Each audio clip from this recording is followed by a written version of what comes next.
Everyone, welcome to bright IQ। तो आज हम लोग पढ़ने वाले हैं जेएसएससी सीजीएल में पेपर 3, जिसमें हम लोग सारे मॉडल पेपर को सॉल्व करेंगे चैप्टर वाइज। ये आपका प्रैक्टिस सेट है जिसमें हम लोग क्वेश्चन के साथ साथ कुछ बेसिक कॉन्सेप्ट के बारे में भी स्टडी करेंगे जो आपके एग्जाम में मैच कर सकते हैं। तो चलिए बिना लेट के हम लोग स्टार्ट करते हैं क्वेश्चन से। फर्स्ट क्वेश्चन है आपके पास, शरद चंद्र राय ने मुंडाज एंड देयर कंट्री नामक पुस्तक किस वर्ष लिखी? तो जी हाँ, शरद चंद्र राय ने मुंडाज एंड देयर कंट्री नामक पुस्तक जो है वो आपका 1912 में लिखी। वही नेक्स्ट क्वेश्चन है आपके पास कि झारखंड लोक सेवा आयोग के नए अध्यक्ष कौन है? बताइए कौन है? तो जी हाँ, झारखंड लोक सेवा आयोग के नए अध्यक्ष जो है वो आपके मेरी नीलिमा करकेट्टा हैं। अगर इसमें आपको एक बेसिक कॉन्सेप्ट को याद रखना है तो आप ये याद रखना कि लोक सेवा आयोग का गठन जो है ना वो आपका अनुच्छेद 315 के द्वारा किया जाता है। वही नेक्स्ट क्वेश्चन है आपके पास कि भारत में आयोजित फीफा अंडर 17 महिला विश्व कप टूर्नामेंट 2022 में झारखंड के कितने खिलाड़ियों को शामिल किया गया था? तो इसे आप याद रखिएगा ना, इसमें टोटल 6 खिलाड़ियों को शामिल किया गया था, जिनमें कि अगर नाम की बात की जाए तो पहली महिला का नाम अष्टम उरांव था, नीलिमा लिंडा था, अंजलि मुंडा, अनीता कुमारी, पूर्णिमा कुमारी और आपका सुधा अंकिता तिर्की जो है, ये आपकी 6 महिलाएं जो थी वो इस खेल में शामिल थी। आपका अष्टम उरांव जो थी ना वो इस टीम की कप्तान थी। याद रखिएगा, अगर पूछा जाए कि इस टीम की कप्तान कौन थी तो वो थी आपकी अष्टम उरांव। वही नेक्स्ट क्वेश्चन है आपके पास, क्षेत्रफल की दृष्टि से झारखंड का भारत में कौन सा स्थान है? तो देखिए, क्षेत्रफल की दृष्टि से झारखंड का स्थान जो है ना वो भारत में 15वां है। अगर वहीं इसकी कुल क्षेत्रफल की बात की जाए तो इसकी कुल क्षेत्रफल जो है वो आपका 79,714 वर्ग किलोमीटर है, जो कि देश के कुल क्षेत्रफल का 2.42% होता है। इसे याद रखिएगा, बहुत इंपॉर्टेंट क्वेश्चन है। वहीं नेक्स्ट क्वेश्चन आपके पास कि निम्नलिखित में से कौन सा जलप्रपात राजमहल की पहाड़ियों में स्थित है? तो देखिए, जो राजमहल की पहाड़ियों में स्थित है ना वो है आपका मोतीझरा जलप्रपात, जो कि अजय नदी पर राजमहल की पहाड़ियों में स्थित है। इसे याद रखिएगा। वहीं आगे बढ़ते हैं और देखते हैं इसका नेक्स्ट क्वेश्चन कि निम्न में से कौन सा जिला पश्चिम बंगाल राज्य को स्पर्श करता है? तो याद रखिएगा, पश्चिम बंगाल राज्य को स्पर्श करने वाला टोटल 10 जिला है। कौन कौन सा है?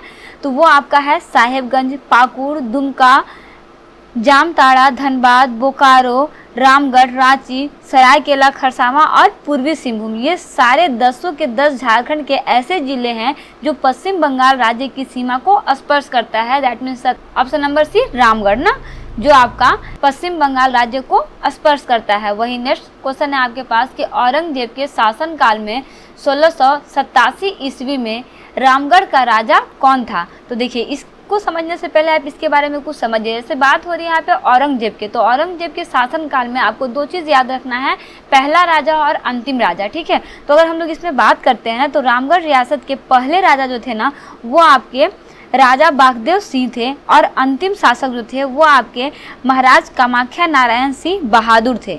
ठीक है, हालांकि इस बीच में बहुत से राजा जो हैं जिनका शासक इस राज्य में रहा, लेकिन अगर हम लोग बात करते हैं औरंगजेब के शासनकाल का ना तो देखिए, इनका शासनकाल जो था वो आपका लगभग 1658 से लेकर 1707 तक चला था।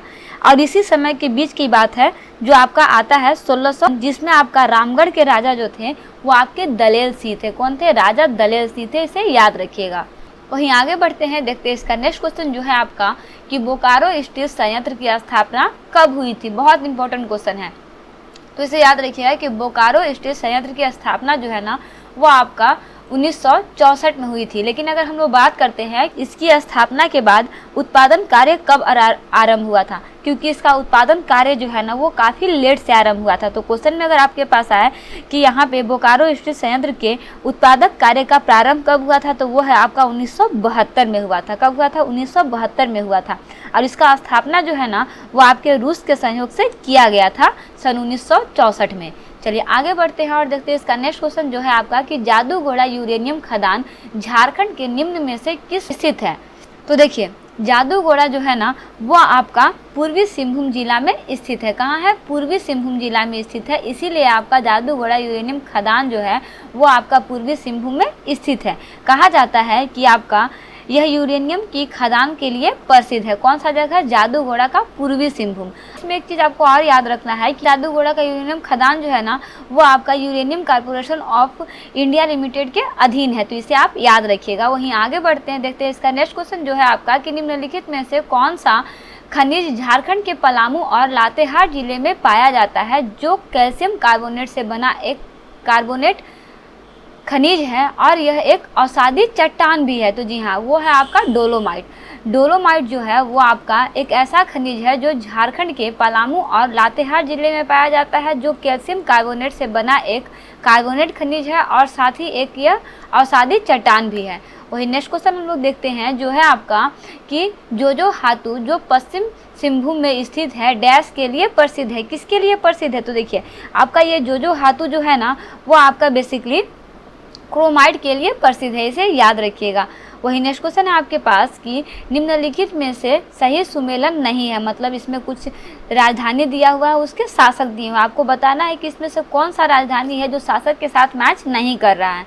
तो देखिए आपका दोईसा का दुर्जन साज सही है, सुतियाम्बे का आपका फनी मुकुट राय ये भी सही है, और सतरंजी का एनिसा ये भी सही है। जो आपका सही नहीं हुआ आपका चूटिया, चूटिया का आपका भीमकर्ण जो है वो सही नहीं है। देखिए अगर हम लोग बात करते हैं चूटिया की राजधानी, चूटिया राजधानी के राजा की, तो चूटिया राजधानी के राजा का नाम प्रताप रॉय है, और वहीं आपका भीमकर्ण की राजधानी जो है वो आपका खुखरा है, तो इसे याद रखिएगा। इसलिए आपका ये जो है वो ऑप्शन गलत हो जाएगा, मतलब इसका सही आंसर आपका चूटिया भीमकर्ण हो जाएगा ना। वही नेक्स्ट क्वेश्चन है आपके पास कि मानभूम झंडा सत्याग्रह किस वर्ष हुआ? तो चलिए मानभूम झंडा सत्याग्रह जो है वो आपका 1945 में हुआ। कब हुआ? 1945 में हुआ। चलिए इससे रिलेटेड हम लोग कुछ रोचक तथ्य को जानते हैं। जैसे अगर हम लोग बात करते हैं 1945 में मानभूम झंडा सत्याग्रह की ना, तो देखिए इसका होने का बेसिक कारण यही था ना, एक कांग्रेसी नेता हुआ करते थे अतुल चंद्र घोष। इन्होंने क्या किया कि अप्रैल 1945 में मानभूम में कांग्रेसी झंडा फहराया, जिसके कारण इन्हें गिरफ्तार कर लिया गया और इसी के विरोध में ये आपका मानभूम झंडा सत्याग्रह जो है वो किया गया था 1945 में, इसे याद रखिएगा। वही नेक्स्ट क्वेश्चन है आपके पास कि संथाल परगना काश्तकारी अधिनियम कब पारित हुआ? तो जी हाँ, संथाल परगना अधिनियम जो है ना, ये आपका 1949 को पारित हुआ। कब हुआ? 1949 को पारित हुआ। देखिए इसमें आपको एक चीज़ और याद रखना है ना कि इसमें क्या था ना कि इसमें संथाल परगना के भूमि से संबंधित सारे अधिनियम को शामिल किया गया था। वहीं आगे बढ़ते हैं और देखते हैं इसका नेक्स्ट क्वेश्चन जो है आपका कि गुरुजी के उपनाम से किसे जाना जाता है? ये बहुत इंपॉर्टेंट और बहुत ज़्यादा आपका प्रसिद्ध क्वेश्चन है। तो देखिए गुरुजी के नाम से आपका ना शिबू सोरेन को जाना जाता है, ठीक है। तो इसे याद रखिएगा कि गुरुजी के नाम से किसे जाना जाता है? शिबू सोरेन को जाना जाता है। एक नाम इन्हें और भी दिया गया है जो है आपका दिसोम गुरु। इन्हें क्या कहा जाता है? दिसोम गुरु भी कहा जाता है। अगर इससे रिलेटेड हम लोग कुछ बेसिक तथ्य की बात करते हैं ना, तो अगर हम लोग देखिए ये जो है ना आपके शिबू सोरेन वो झारखंड के 3 बार मुख्यमंत्री रह चुके हैं। इनके बारे में एक और महत्वपूर्ण तथ्य ये है कि शिबू सोरेन डॉक्टर मनमोहन सिंह के प्रधानमंत्रित्व काल में केंद्र मंत्री भी रह चुके हैं। इसे याद रखिएगा ना कि ये केंद्र मंत्री भी रह चुके हैं। अगर हम लोग बात करते हैं इनके कुछ जीवनी के बारे में, तो इनका जन्म जो है ना वो आपका 1944 में रामगढ़ जिले के नेमरा गांव में हुआ था, तो इसे आप याद रखिएगा। वही नेक्स्ट क्वेश्चन है आपके पास कि माँ छिन्नमस्तिका मंदिर कहाँ स्थित है? तो देखिए माँ छिन्नमस्तिका मंदिर जो है ना वो आपका रामगढ़ में स्थित है, लेकिन रामगढ़ के आपके ये जो आपका जो एक दिया हुआ है केंदा गाँव में नहीं, ये आपका छिन्नमस्तिका मंदिर जो है वो आपका रजरप्पा रामगढ़ में स्थित है। इसमें बेसिकली एक चीज़ आपको याद रखना है कि ये मंदिर जो है ना वो आपका दामोदर और भैरवी, जिसे भेड़ा कहा जाता है, नदी के संगम पर स्थित है। इसमें एक तथ्य और प्रचलित है कि इस मंदिर में माँ काली के धड़ से अलग सर वाली प्रतिमा जो है वो स्थापित है और यह हमारे भारत के 51 शक्तिपीठ में से एक है। कहा जाता है कि इस मंदिर का शिल्प कला जो है वो अमात्मा मंदिर से प्रभावित है। इन सारे टॉपिक को आप याद रखिएगा इस क्वेश्चन के अंदर। चलिए वही नेक्स्ट क्वेश्चन देखते हैं हम लोग जो है आपका कि झारखंड के किस मंदिर को पत्थर पर लिखी कविता की संज्ञा दी जाती है? तो जी हाँ, वो आपका है सूर्य मंदिर पुंडू। ये सूर्य मंदिर पुंडू जो है ना वो आपका रांची में स्थित है, जिसे पत्थर पर लिखी कविता की संज्ञा दी जाती है। चलिए इससे रिलेटेड हम लोग कुछ तथ्य को समझते हैं। तो इसमें ज़्यादा तथ्य को नहीं समझना है, बस इसमें आपको ये याद रखना है कि इस मंदिर का निर्माण जो है ना वो आपका संस्कृत बिहार नामक संस्था ने कराया था और इस मंदिर के शिल्पकार जो है ना उनका नाम बेसिकली ARN कालिया था, तो इसे आपको याद रखना है। वही नेक्स्ट क्वेश्चन है आपके पास कि निम्न में से कौन सा कथन असत्य है। यहाँ पे सत्य की बात नहीं हो रही है, क्या हो रहा है कि इसमें आपका जितना भी ऑप्शन दिया हुआ है इसमें से आपको बताना है इसमें से कौन सा बात है जो आपका असत्य है। तो देखिए, अगर आप यहाँ पे देख पा रहे होंगे तो ऑप्शन नंबर डी में क्या है कि ठाकुर विश्वनाथ सहदेव की गिरफ्तारी 2 अक्टूबर 1858 को हुई थी, लेकिन नहीं, इनकी गिरफ्तारी जो है ना वो आपका 30 अप्रैल 1858 को हुई थी। इसे आपको याद रखना है।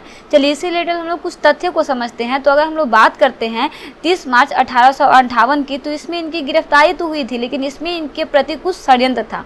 कहा जाता है कि उस समय विश्वनाथ देव और दूसरे हैं महेश नारायण शाही, इन दोनों ने मिलकर अंग्रेजों को गुप्त सूचना दी थी, जिनके बाद इनकी गिरफ्तारी जो है वो आपका लोहरदगा के तकरंग घाट की जंगल में हुई थी। इसे याद रखना है ना। तो इस तरह से हम लोग बेसिकली पेपर 3 के झारखंड सामान्य ज्ञान से कुछ क्वेश्चन को सॉल्व कर चुके हैं। ये सिर्फ आपका क्वेश्चन मात्र नहीं है, इसमें जितने भी मैं बेसिक कॉन्सेप्ट बता रही हूँ ना उससे आप जरूर से स्टडी कीजिएगा, क्योंकि वो सारा कॉन्सेप्ट जो है ना वो आपका एग्जाम में आ सकता है। वो कॉन्सेप्ट ऐसे ही नहीं है, मैं लिखी नहीं हूँ लेकिन बोल रही हूँ। अगर आप इस वीडियो को अच्छे से सुन लीजिएगा तो यकीन मानिए आपको सारा क्वेश्चन जो है वो याद हो जाएगा। तो देखिए, आज की वीडियो में हम लोग टोटल 18 क्वेश्चन को सॉल्व किए हैं। नेक्स्ट वीडियो में हम लोग झारखंड सामान्य ज्ञान के इसी पार्ट के कुछ और क्वेश्चन को सॉल्व करेंगे। टोटल 40 क्वेश्चन आपको सॉल्व करने, जिस हम लोग पार्ट बाय पार्ट सारे सेट पेपर को स्टडी करेंगे। सेट पेपर में जितने भी क्वेश्चन बन सकते हैं, चाहे वो आपका झारखंड सामान्य ज्ञान से हो, सामान्य ज्ञान से हो, सामान्य विज्ञान से हो, सामान्य कंप्यूटर से हो और आपका रीजनिंग से हो, मैथ से हो, सारे क्वेश्चन को हम लोग सेट वाइज स्टडी करने वाले हैं। आज से आपका क्लास स्टार्ट हो गया है और ये आपका कंटिन्यू टोटल